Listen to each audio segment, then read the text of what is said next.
joining me. This is the Spiritual Princess coming to you with the 7 ways to increase the connection to spirit.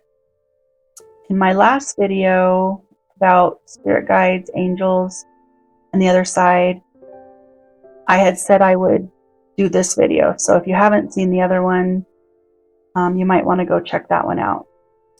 So, number 1, one of the first ways to increase that connection to the spirit world or your guides is to take notice of your intuition. That inner voice tells you, it'll say like, slow down, or maybe they want you to take note of a handsome man or woman standing in line with you.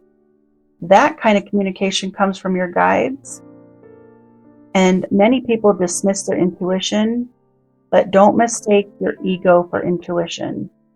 If you hear thoughts like, don't bother asking him or her out, he or she will never go out with someone like you, that's your ego talking, not a higher source like a guide, angel, or loved one. So learn to flick the ego off the shoulder. That's number 1.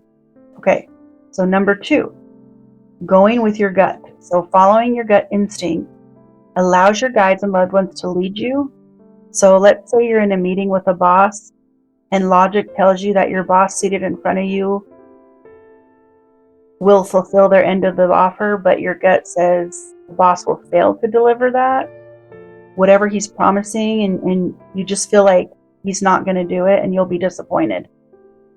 Okay, that is the gut feeling. You have to listen to that. If you sense something is not right, it probably isn't. So it would help if you learn to tune into that intuitive feeling for your protection and safety. Okay, so number 3 is watch for signs. So you can tell your guide what you wish for and watch for signs that they're listening. So like for my guides, they love to show me exciting license plates with either words or repeating numbers. And some people call these angel numbers. And they've written books and blogs about the different meanings of repeating numbers. And it's pretty exciting. You know, if you do see like 111 all the time, or 555, you know, there's tons of meanings out there if you want to check those out. But signs will come in various ways, so you just got to pay attention. And so, like, for example, maybe you've been thinking about taking up golf. And later in the day, you see a flyer offering golf lessons. And then you get home and your spouse has brought some old golf clubs that a coworker didn't want anymore. And going even further, maybe that night you see a news story regarding golf. Those are all positive signs that you need to take up golf lessons. So that was just an example, but that's how signs will come to you. Okay, number 4 is writing them down. And I talked about this in my last video, a little bit about automatic writing or journaling. It's a method that I use and I recommend because that's how I started. Basically, I had questions when I was a teenager, and my guides would answer those questions with me journaling. So if you want to try that, you just start by opening a notebook or journal or even a Word document. On the computer, you could try that. Just ask some questions that you want your guides to answer. Just let yourself be quiet and relaxed. Maybe even meditate a little bit before you begin. And then you can either write with a pen or you can type out the answers. But they're going to come into your mind as your own thoughts. So they'll be thought impressions. And don't get caught up if the answer is right or wrong. Just keep going as if you're having a conversation with somebody. It may seem like you're writing answers from your imagination, but trust me, keep going because you'll start getting things from spirit. And of course, automatic writing takes practice. And when you get to the point where the answers you're getting don't feel like your own thoughts, notice what they're telling you. It's a benefit of the approach is basically referring to it later because it's on paper. Because sometimes, you know, spirit can tell us something or make us think something, and it might not happen for days, weeks, or even 6 months to a year. So it's good if you can have something on paper and look back and see if it came true. It's a good way to validate what you're getting, and that'll help you keep going if that's something you're interested in. Okay, so number 5, another good way to connect with spirit is by meditating. Just imagine yourself in a room or a garden and ask your spirit guide to appear before you in the mind's eye. Have them sit with you and talk. And it's kind of like the journaling method, but you will listen to what they say. Or you might see an image of them in your mind. As the connection strengthens, you will find the information more accurate to your life. Okay, so number 6 is dreaming. So contacting your guide or angelic team by meeting them halfway is another excellent way to make that connection. So open up your dream to them. So each night you can put out an intention to see and connect with your spiritual teams or loved ones in dreams. It doesn't always happen right away, but it does eventually work. If you can master lucid dreaming, and that's when you know when you're dreaming while you're asleep, that's what lucid dreaming is, you will have success much faster once you become aware that you're actually dreaming. You can ask your guides to appear to you.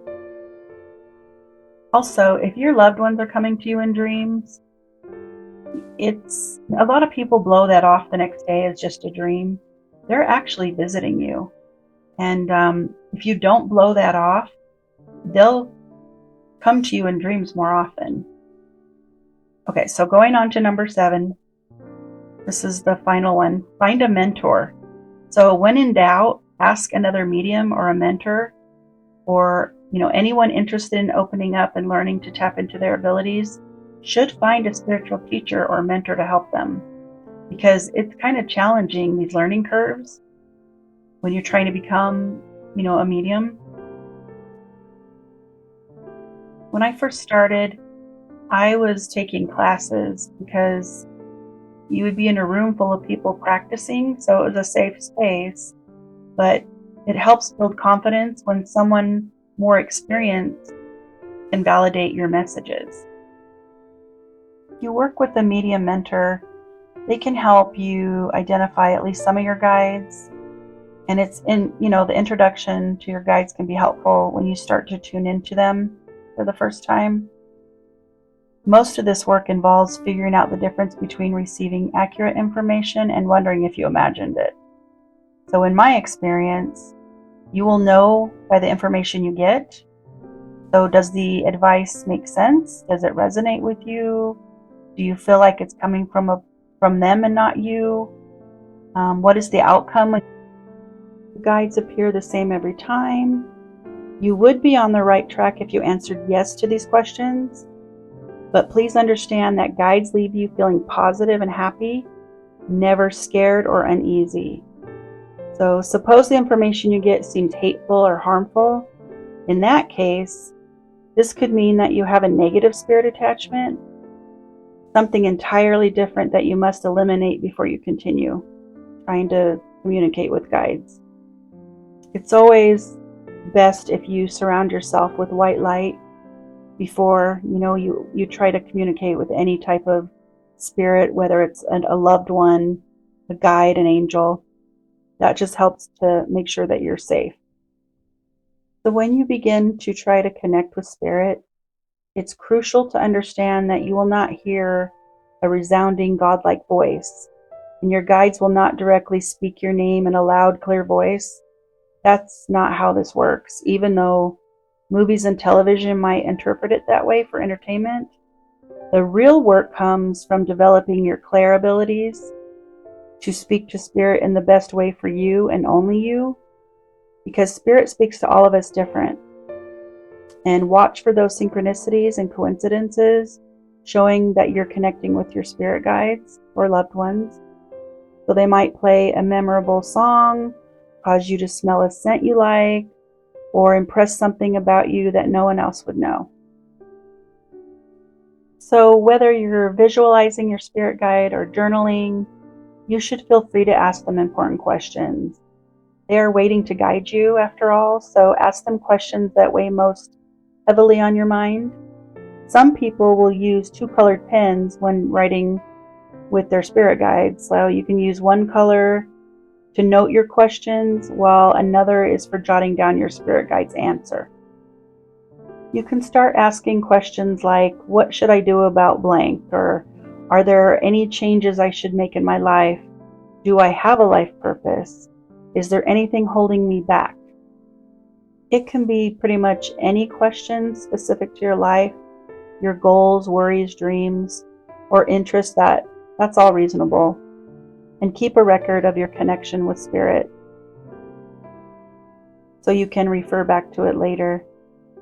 So anyway, I hope this was helpful for the 7 ways to connect to your spirit guides or to spirit. It doesn't have to be just a guide, it could be a loved one, even an angel. Hopefully that helps if anybody's interested in trying that. And have a great day. Love and light.